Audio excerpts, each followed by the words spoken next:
Bonjour, Mesdames, Messieurs, ici Julie Drolet. Bienvenue aux Ex dans un tout autre décor. Vous le voyez, regardez la salle où on est. C'est dans le Centre des congrès à Québec. On est actuellement dans le huis clos.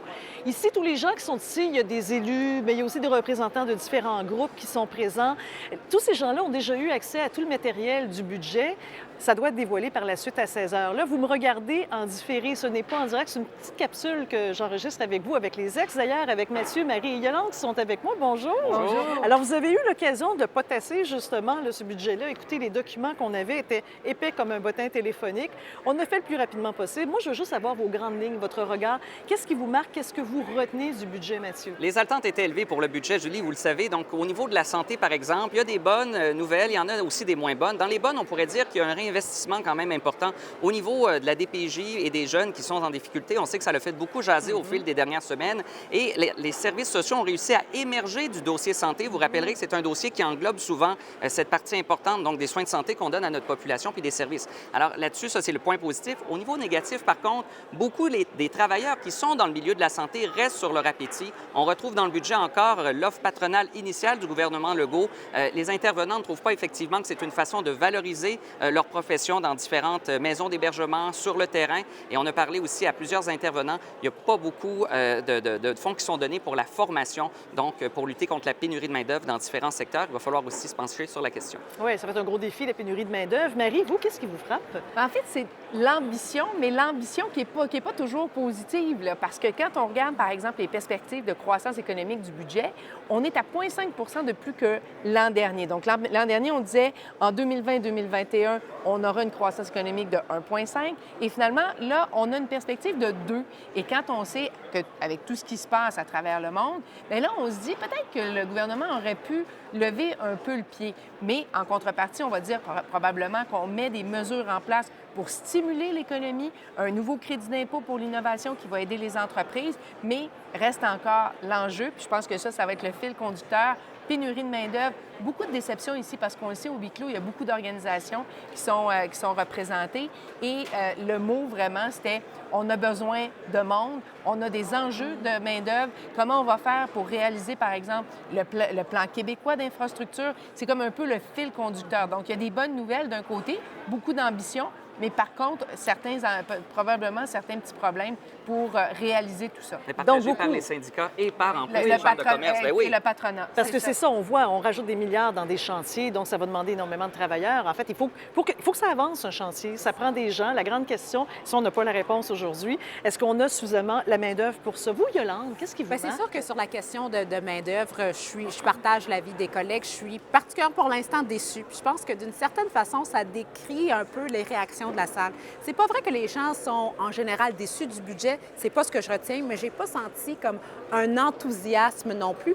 Les gens sont comme un peu, comment vous dire, en attente. C'est-à-dire que sur leur appétit, c'est-à-dire, mais expliquez-nous ce que ça veut dire. Par exemple, pour lutter contre les changements climatiques, le gouvernement a mis la table pour ça, puis effectivement, à 6,7 milliards sur 6 ans, c'est, comme on dit, big money, beaucoup d'argent.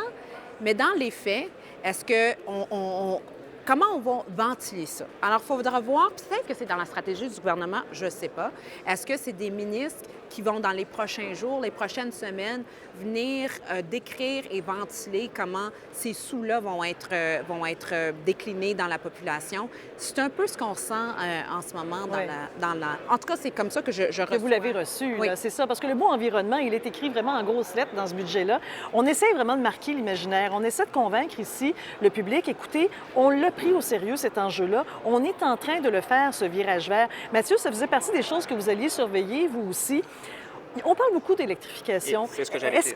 Est-ce qu'on peut changer un mot pour l'autre? Est-ce qu'on peut dire on fait un virage électrique ou est-ce qu'on fait un virage environnemental avec ce budget-là? Bien, écoutez, c'est ça. Il y a des bons points. L'électrification des transports est un élément majeur qui ressort donc du discours de M. Legault. On retrouve son pragmatisme dans des projets qui sont concrets. On a aussi beaucoup de projets à venir au niveau du transport collectif. Donc, 6 projets qui ont été mis sur la table. Donc, sur certains aspects, il y a quelque chose de bien. Sur d'autres, c'est beaucoup plus abstrait. On n'a pas nécessairement toujours les détails du nombre d'émissions de gaz à effet de serre que telle mesure mesure pourra réduire. On a aussi beaucoup d'inquiétudes sur la façon avec laquelle le gouvernement va donner de l'argent aux industries pour pouvoir compenser leurs émissions de carbone. Est-ce que les industries ne devraient pas payer une plus grande part? Alors là-dessus, ça va être à surveiller aussi dans les prochaines semaines. Le ministre a quand même dit, M. Girard, écoutez, on est quand même dans une bonne situation, même quand on regarde l'avenir, on voit des nuages plutôt lourds, plutôt gris. Marie, effectivement, c'est un budget avec des surplus, c'est un budget avec beaucoup d'argent.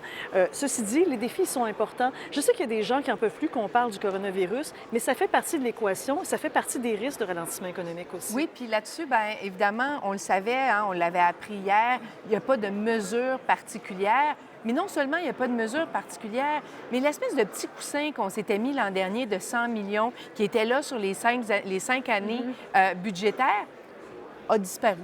Alors, c'est un 100 millions qui est passé je ne sais où. Et là, on a beau dire que le fonds de stabilisation va contribuer, mais le fonds de stabilisation, c'est un peu virtuel, là.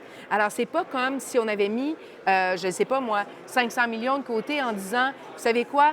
On sait qu'il va se passer des choses, on va tenter d'investir de manière ciblée quand on saura. Ce qui fait en sorte qu'on va probablement se retrouver, si jamais les choses devaient finalement décliner, peut-être avec un mini-budget, parce qu'on ne serait pas en mesure, c'est ça. On ne s'est pas parlé là-dessus, mais j'ai eu la même réaction. J'ai l'impression, puis on comprend, là, on savait que le budget était prévu pour aujourd'hui, et le contexte de la dernière semaine a comme changé la donne, et le gouvernement a comme pris la décision qu'elle n'allait pas changer le budget en conséquence.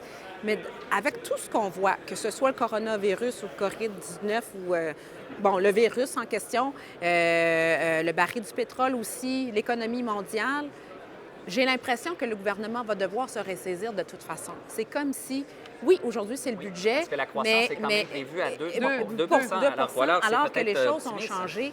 Et c'est ça qui fait que, puis on le sent dans la réaction des gens ici dans la salle aussi, qu'on est comme, OK, mais est-ce qu'on a fait les ajustements nécessaires en fonction de ce qui vient d'arriver? À suivre.